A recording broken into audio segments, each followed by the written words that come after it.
In the quiet, luxurious calm of Global Wings, Flight 72, a storm was about to break, one that would shake the very foundations of corporate power. At 35,000 feet, a decorated black CEO, Graham Wilson, sat in his first-class suite, unaware that, within moments, he would be humiliated, his rights violated, and his dignity stripped away. All because of a simple, cruel act of racial prejudice. As the flight attendant approached, the tension was palpable. Graham, a billionaire tech mogul, was being asked to relinquish his seat for a man who saw his status as a privilege, not a right. Richard Sterling, the arrogant passenger who demanded the seat, was blind to the consequences of his actions. What he didn't realize was that in this moment, he was triggering a corporate tsunami, and within 5 minutes, the boardroom would be changed forever. Stay with us. This is where power, revenge, and karma collide. Graham Wilson's calm, calculated demeanor was a reflection of the world he had mastered, a world where every move was deliberate, every decision meticulously crafted.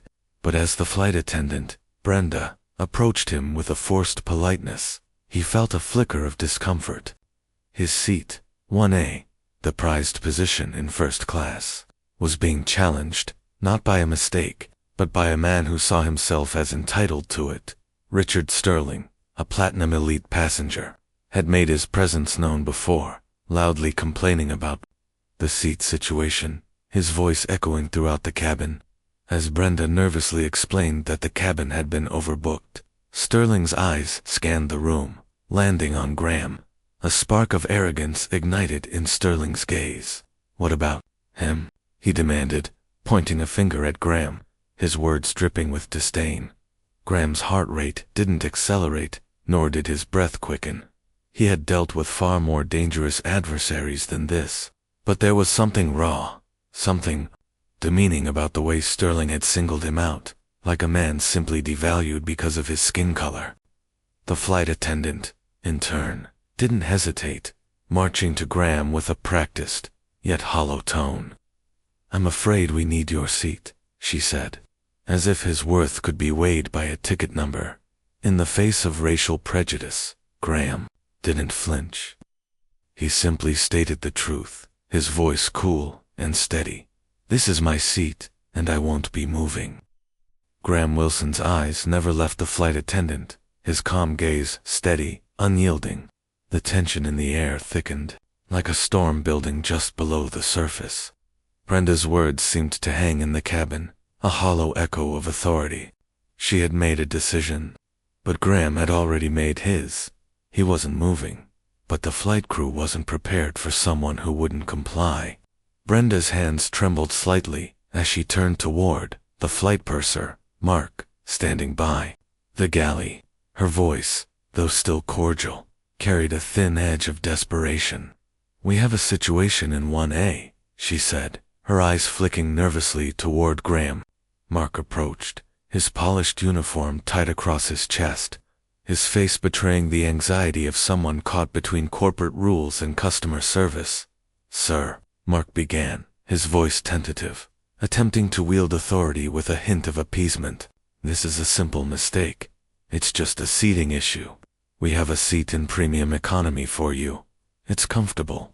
His words dripped with practiced pleasantries, but they carried a stark contrast to the quiet fury in Graham's eyes. Graham's response was measured, deliberate, his voice a quiet storm. "The issue isn't about comfort, Mark," Graham said, his tone calm, yet laced with an intensity that made Mark's mouth dry. "It's about principle. You're asking me, the only black man in this cabin, to give up my seat for someone who doesn't even have the decency to respect me as a person. Do you see the problem?" The room fell deathly silent. Passengers stiffened, as if the entire cabin had just been held in place by the sheer force of Graham's presence. His words hung in the air, sharper than any reprimand, yet delivered with unshakable control. Mark faltered. He could feel the weight of the moment pressing down on him. He had the power to resolve this, but at what cost? Graham Wilson wasn't just a businessman. He was a force. and that realization was dawning on everyone in the cabin. The moment the plane's engines roared to life and began their steady ascent, Graham Wilson settled back into his seat, the oppressive hum of the Airbus A350 providing a dull background to his thoughts. Around him, the calm of the flight resumed, as if nothing had happened, yet everything had.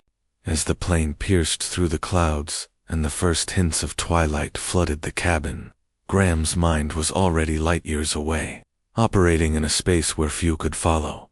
It was in moments like these that Graham thrived, a deep thinker. In the midst of chaos, a man who could wield power with the same precision and quiet confidence that he had once used to build a multi-billion-dollar empire. The events that had unfolded moments ago, the humiliation, the blatant disregard for his rights, had merely been a trigger. A trigger for what? A corporate storm that would dismantle the very institution that had dared to insult him. His phone vibrated silently in his pocket. It was encrypted, of course, one of the many safety protocols built into his devices. The message that flashed across his screen was simple, yet earth-shattering. Project Atlas, execute condition Omega. The clause, buried deep within the acquisition agreement for Titan Holdings, had always been a safeguard. A last-ditch move that allowed Aura Innovations to seize immediate operational control of any subsidiary, should an extreme event demand it. Graham had never intended to use it, but today he would. While the cabin around him remained quiet, with passengers engaged in their usual routines, Graham's fingers danced across the satellite-linked device, sending encrypted messages to Evelyn, Reed, his trusted crew, and key members of the executive team. He hadn't planned for this, not in the way it was unfolding, but the calmness with which he handled adversity, the way he saw the smallest details of a situation, gave him the upper hand every time. Graham glanced at the seatbelt sign that still blinked over his head, its bright light casting a soft glow as the plane steadied into its cruising altitude. He shifted his attention to the encrypted satellite feed from his company's private servers. The internal networks of Aura Innovations were humming with activity. He could see everything, the growing list of meetings, decisions being made, acquisitions in process. But today, all of that paled. Today, it was about precision. He tapped out another message to Evelyn. Start the wire transfer. Titan Holdings. Swift action. Initiate condition Omega. Full takeover. Immediate effect. The wire transfer would be triggered in less than 10 minutes, making the final transaction an almost instantaneous shift in ownership. Graham didn't need to be there in person. The transaction was already being completed as the final signatures were being processed. In the blink of an eye, Global Wings, the airline that had humiliated him, would belong to Aura Innovations. As Graham hit send, he closed his eyes, taking a slow breath. He felt the rush of power, clear, controlled, and almost mechanical. It was the same feeling he had when he closed deals in boardrooms, but this time it was more personal. It wasn't just a corporate acquisition. It was the answer to a personal affront. The perfect execution of a strategic retaliation. The flight crew, blissfully unaware, continued to serve drinks in the first-class cabin, oblivious to the storm brewing behind the scenes. Richard Sterling, still basking in his false victory, was seated comfortably, sipping his whiskey, his smirk as wide as it had been earlier when he'd demanded Graham's seat. He believed he had triumphed, but in the world of high-stakes corporate warfare, the game wasn't won by flash and arrogance. It was won by who controlled the board, and Graham Wilson had just moved his first piece. 5 minutes passed, then 10. A new message popped up on Graham's encrypted device, this time from Evelyn. Omega initiated. Wire transfer confirmed. We now control Titan Holdings. Full operational. Control is in effect. McKinley is informed. Graham allowed himself the smallest of smiles. He wasn't done yet. The takeover wasn't just about the money, it was about sending a message. not just to the company, but to the people who thought their privilege was unassailable. The incident on Flight 72, the racism, the mistreatment, it had been the spark, but the fire would burn through every corner of Global Wings. Graham sat back in his seat, looking out the small porthole window, watching as the night sky stretched out before him. He felt a strange calm. The chaos that had erupted on the plane was already becoming a distant memory, replaced by the new reality he was creating. In the meantime, the rest of the passengers on the flight carried on as if nothing had changed. The Swiss banker, lost in his financial reports. The young actress, still glued to her phone. The elderly couple, whispering in German. They had no idea what was unfolding behind the scenes, unaware that the fate of an entire company had shifted in real. As Graham's phone buzzed again, he didn't even have to look to know what it was. It was the next step in his plan, the confirmation he needed that this was all proceeding according to his strategic design. Graham Wilson wasn't just a man, sitting in a cramped seat at the back of an airplane. He was, in that moment, the architect of his own fate, and he was determined to make sure that the very system that had tried to put him in his place would soon be under his complete control. The moments following the plane's smooth ascent were silent, yet heavy with meaning. Graham Wilson leaned back in his seat, the noise of the engines beneath him fading as his mind processed the sequence of events now unfolding in real time. The course had been set. The consequences were inevitable. Graham knew the impact would ripple far beyond the plane. As the plane sliced through the clouds, high above the Atlantic, his actions began to take shape. Each decision, each calculated move, carried weight that would forever change the lives of those involved in Flight 72's racial injustice. For the flight crew, the universe of their professional lives was about to collapse, swiftly and decisively. Brenda Miller and Mark Peterson, the flight attendants who had chosen the easier path over integrity, were entirely unaware that their fates had already been sealed. They thought their actions had been inconsequential. They thought their choices, in favor of appeasing a wealthy passenger, had been the right ones, the safe ones. But safety, personal or professional, was an illusion when it came to Graham Wilson. He hadn't just been humiliated. He had been devalued, dismissed, and singled out by his own race.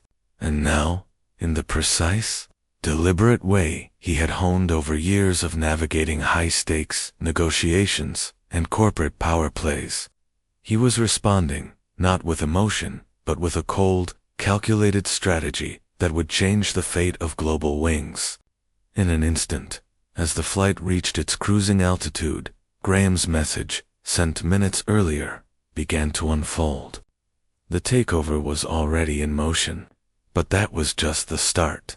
The ripple effect of his actions would soon be felt in the highest corners of Global Wings, from the executives down to the flight crew who had failed to protect the passengers' dignity in the quiet of the economy cabin, where Graham now found himself seated in a cramped middle seat. A surreal moment of clarity descended upon him. It wasn't the seat that mattered. It was the message, one that would echo long after the flight had ended, while passengers went about their business. Unaware of the corporate coup unfolding above them, Graham had already initiated the process to strip power from the very people who had attempted to strip him of his own. The flight attendants, Brenda Miller, Mark Peterson, were about to feel the weight of their decisions. They would soon realize that their roles, their authority, their careers, were all hanging by a fragile thread, and that thread was being cut with surgical precision by the man they had treated with contempt. Back in the offices of Global Wings, the repercussions were becoming palpable. The CEO of Global Wings, Robert McKinley, was still reeling from the news of the hostile takeover initiated through Project Atlas. His calls with his team were frantic, but it wasn't just the business side of things that troubled him. It was the deep moral breach, the racism, the prejudice that had driven Graham's retaliatory measures. McKinley wasn't concerned about the deal collapsing.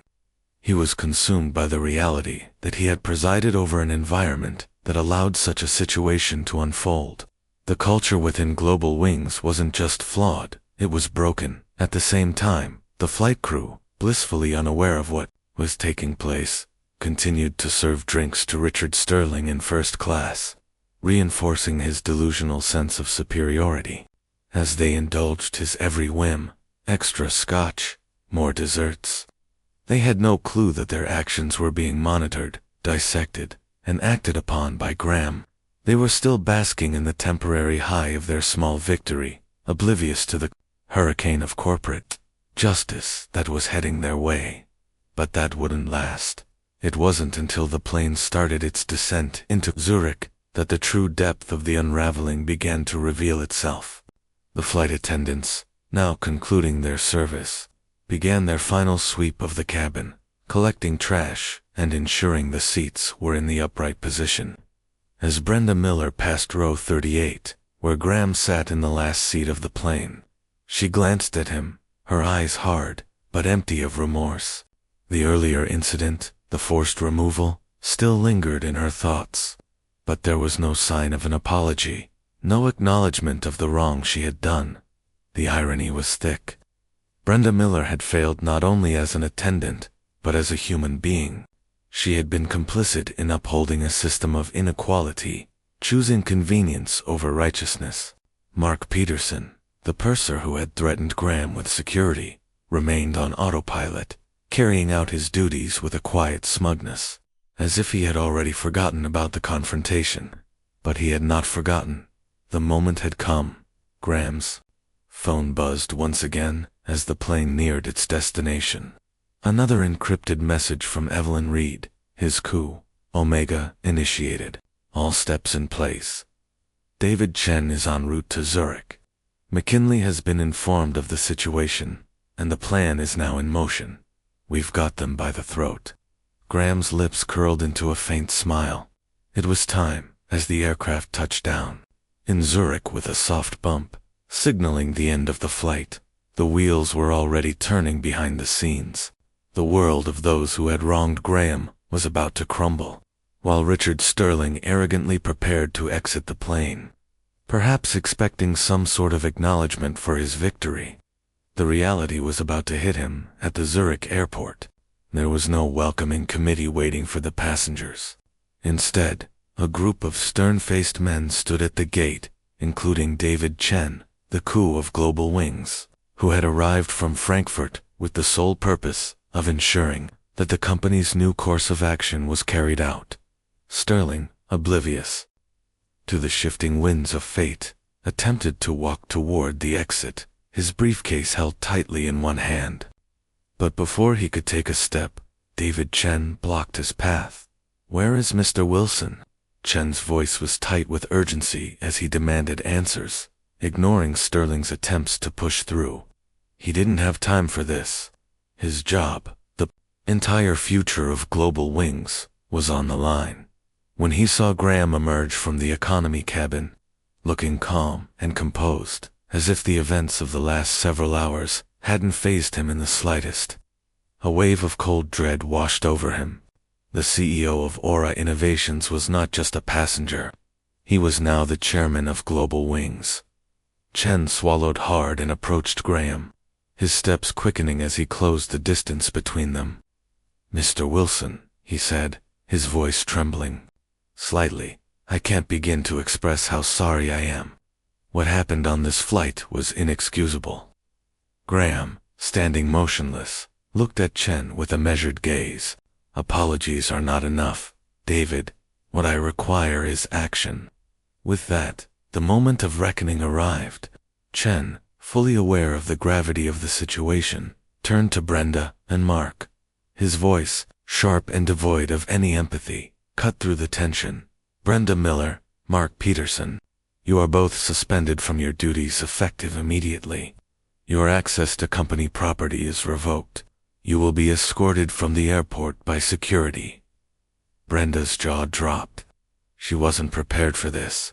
She was used to dealing with difficult passengers, but not like this. not with someone who held the power to dismantle everything she had worked for. Mark, on the other hand, seemed to collapse inward.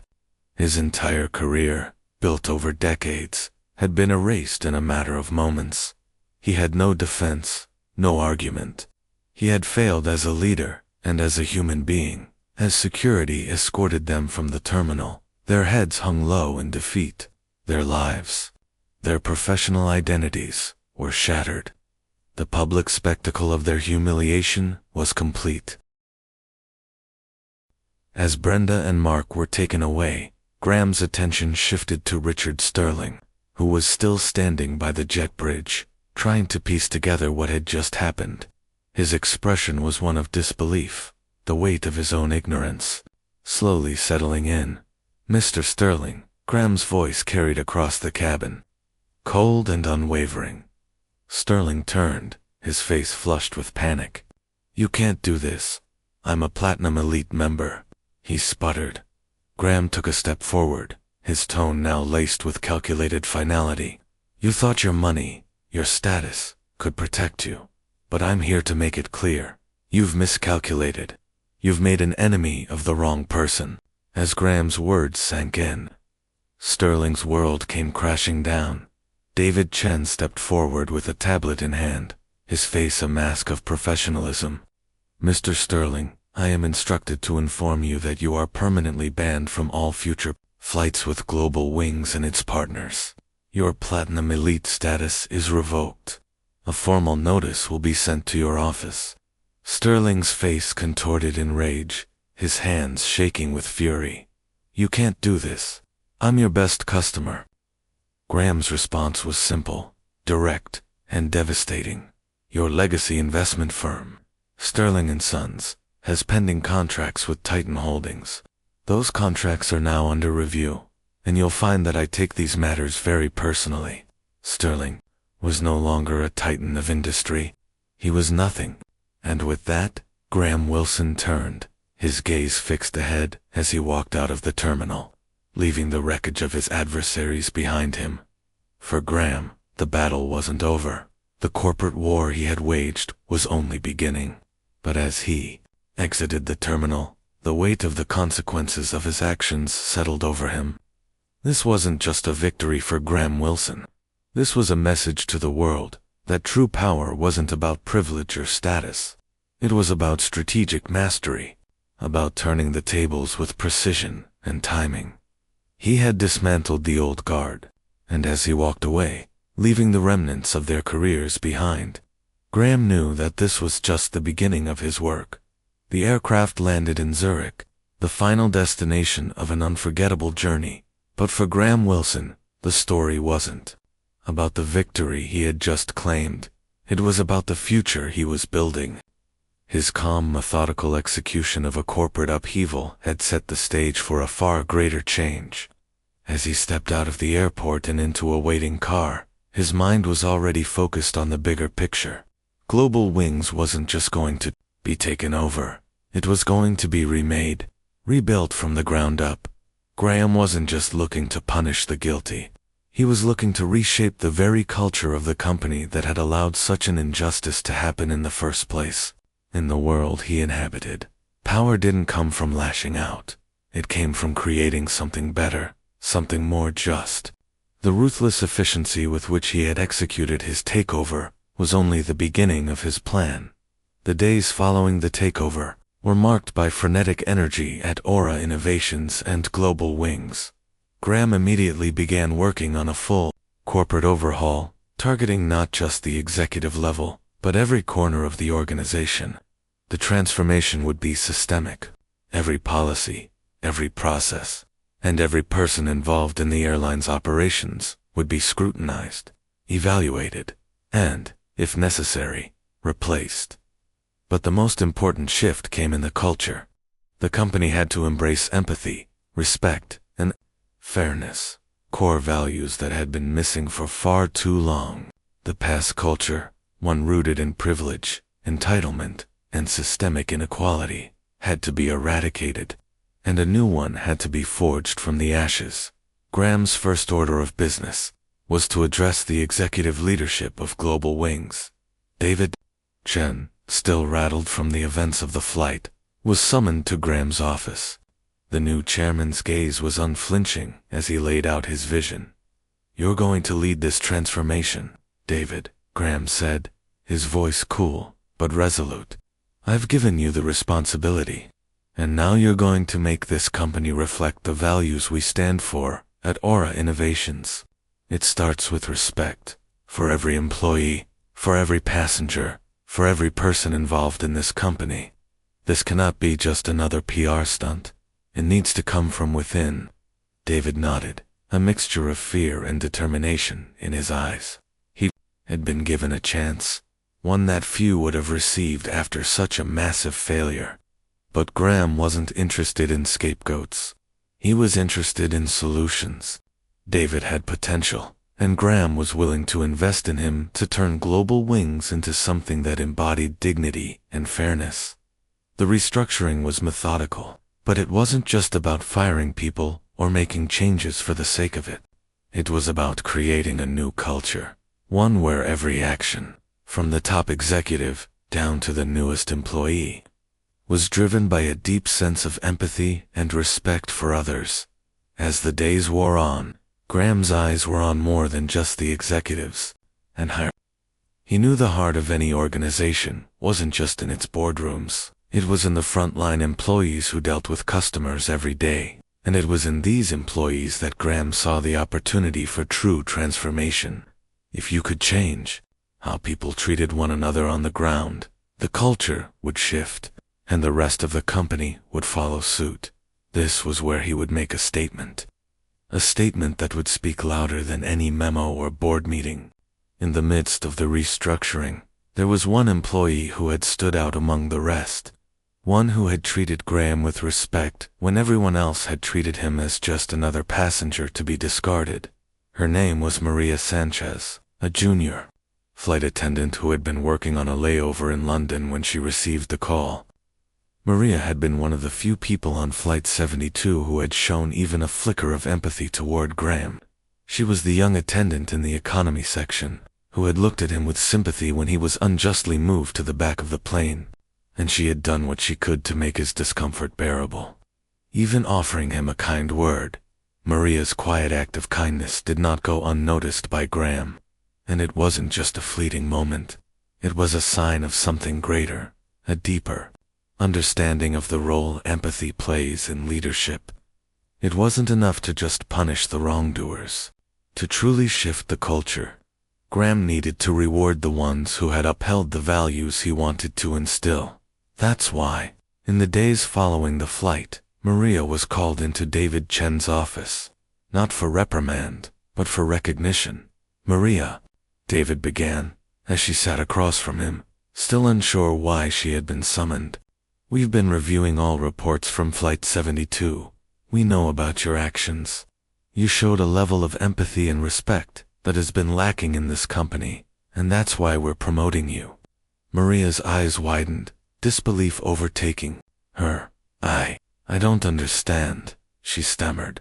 "I was just trying to help." "You did more than that," David replied. "You did what was right when the rest of the crew failed. And now, we need more people like you. I'm recommending you for a management position within the new division of our corporate culture initiative. We need you to help us rebuild Global Wings from the inside out." Maria was stunned. It was a gesture that spoke volumes, not only about the new direction of the company, but also about the power of one person's actions to spark change. She had done what was right, not for recognition, but because it was in her nature to be kind and fair.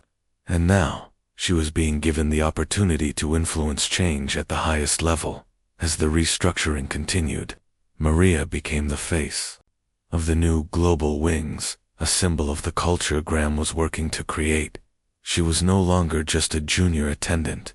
She was a leader in the company's transformation, and her rise to a management position was a powerful reminder that empathy was not just a personal trait, but a professional one.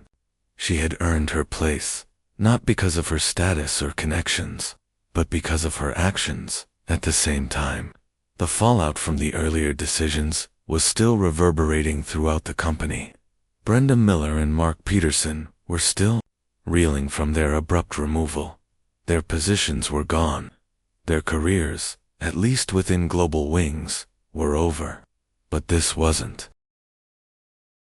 about the end of their professional lives. It was about the beginning of something new.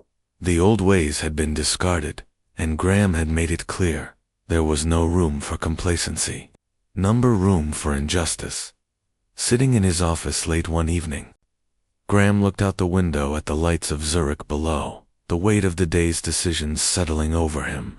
He had orchestrated a corporate revolution, toppling the system that had mistreated him and countless others.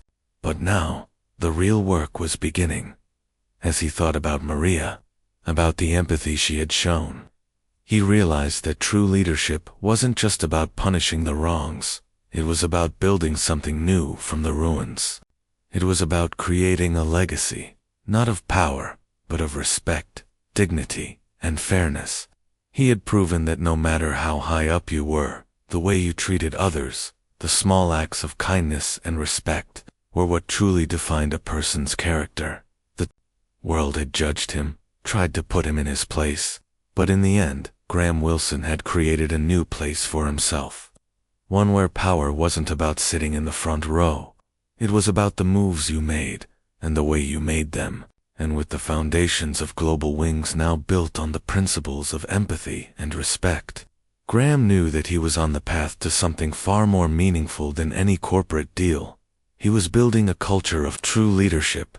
What began as a moment of racial prejudice aboard a flight has become a masterclass in corporate justice, power, and transformation.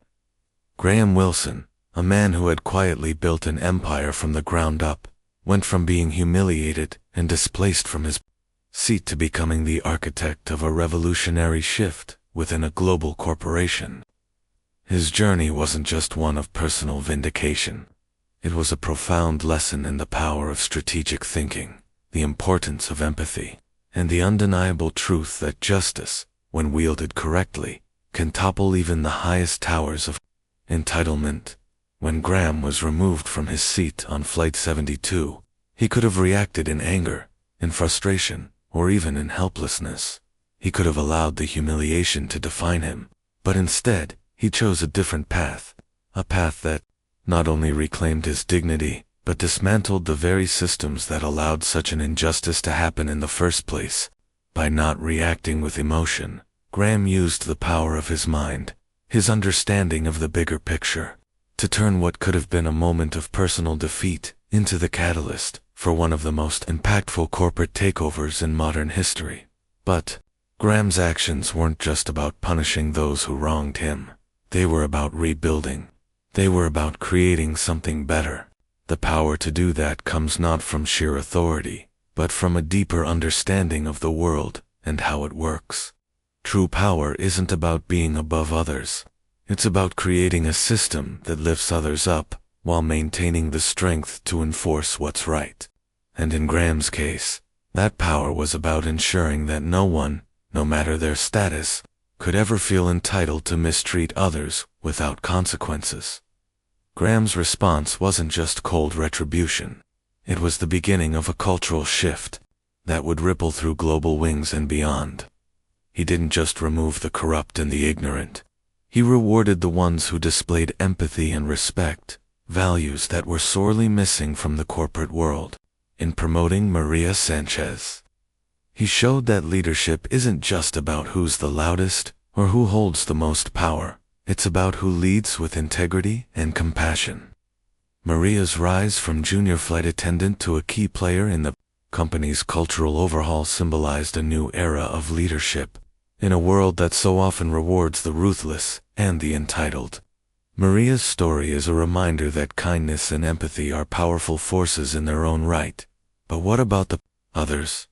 The flight attendants who had so casually dismissed Graham's rights. What was their fate?